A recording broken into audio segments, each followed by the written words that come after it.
Young Turks now has audio, the TYT Audio Network, podcasts of some of your favorite shows and new shows, including one with Nina Turner, former Ohio State Senator. She's going to do We the People with Nina Turner, talking about equality and justice and seeing that through the eyes of regular Americans who are affected by politics and policy.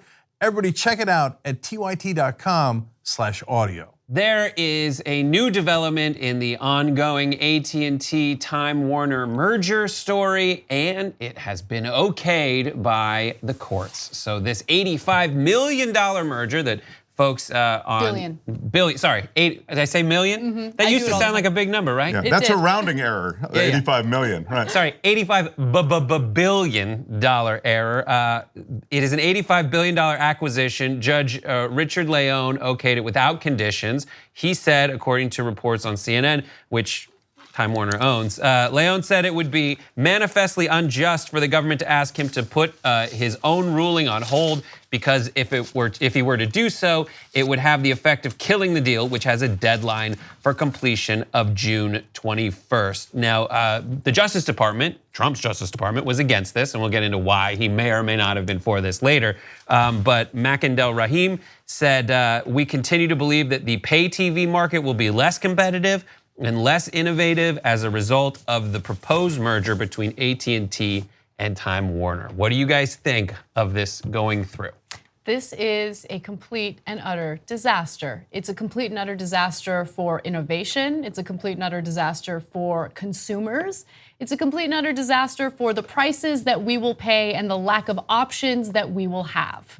And we've already experienced what it's like to have little to no options when it comes to cable providers, for instance, and this will exacerbate that problem further. Yeah. Absolutely. I mean, look, competition is leaving the American marketplace. So without competition, they can charge you whatever the hell they want, right? Where are you going to go? You can't go anywhere. I mean, the other thing, and this is a big thing, is that as we lose a plurality of voices and information, we lose yet another chance at a plurality of any kind. If everything's reduced to one company or two companies or three, and that's literally what we're getting down to in some of these big media mergers, then you're not going to get a plurality of opinions. What you're seeing on TYT may sort of be a cry in the dark, because mainstream media is going to become so consolidated that you're just not going to see anything which is truly an independent voice. So you're going to see political agendas played out this way. We've seen it with Sinclair, and you're going to see it with these other huge institutions as they merge. It's awful for consumers because you're going to end up paying more, and there's no way to hold them in check. These are monopolies that, we used to see huge legislation and we used to see the government pointed against these huge monopolies. You saw sort of the demonopolization for a time. You saw an AT&T breakup. They broke up AT&T once because it got to be too big a monopoly. There's a reason for that. It goes against the competitive marketplace, which is supposedly what capitalism and America is all about.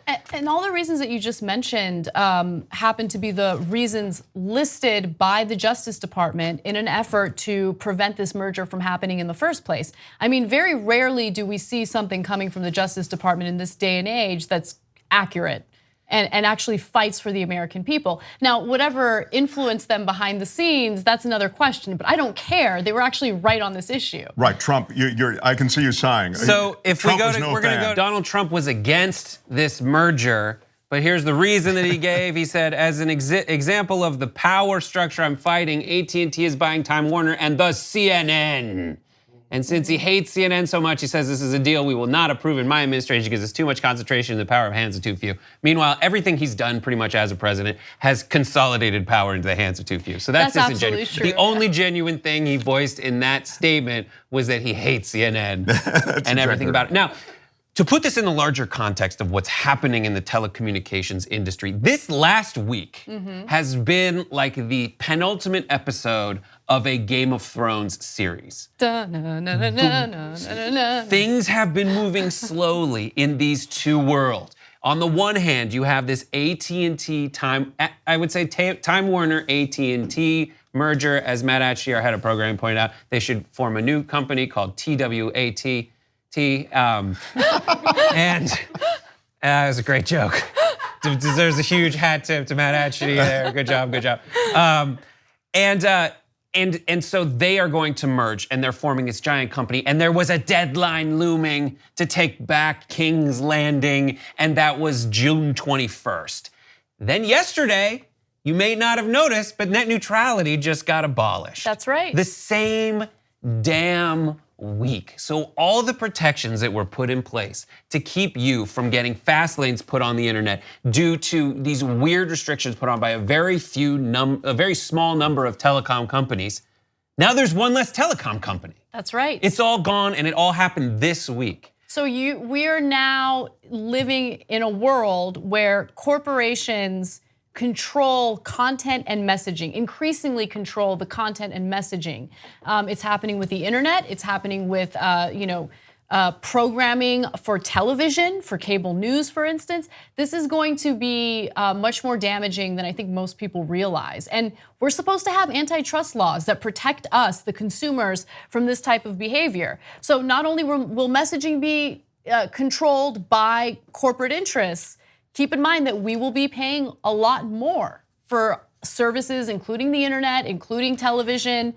It's not going to be easy to deal with. And it all happened also on just the democracy side of things in the same week that voters' rights are being challenged in Ohio, and when voters are being removed from the registries because they haven't been active in the last 6 years. I mean, this is, I think it's undemocratic, it's un-American, and I believe that this merger is undemocratic, un-American. I'm not just overstating it and being dramatic. I mean, it really is. It's going to reduce the plurality of opinions that you're going to see, as I said. And then you're so right. It's just a consolidation that goes against what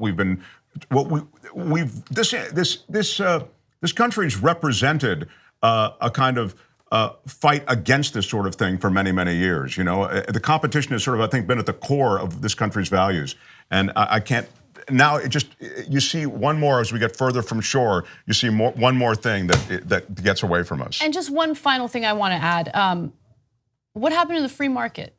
Right? This is not free market economics. Anytime there's any mention about watered down regulation getting implemented for corporations, you hear people on the right lose their minds about how this destroys the free market. No. Monopolies destroy the free market, and that's exactly what's happening with these telecommunications companies. 2 easy ways to follow the Young Turks. One is hit the subscribe button down below, then you're a TYT subscriber. And second is ring the bell. And when you do that on YouTube, you're notified of our videos.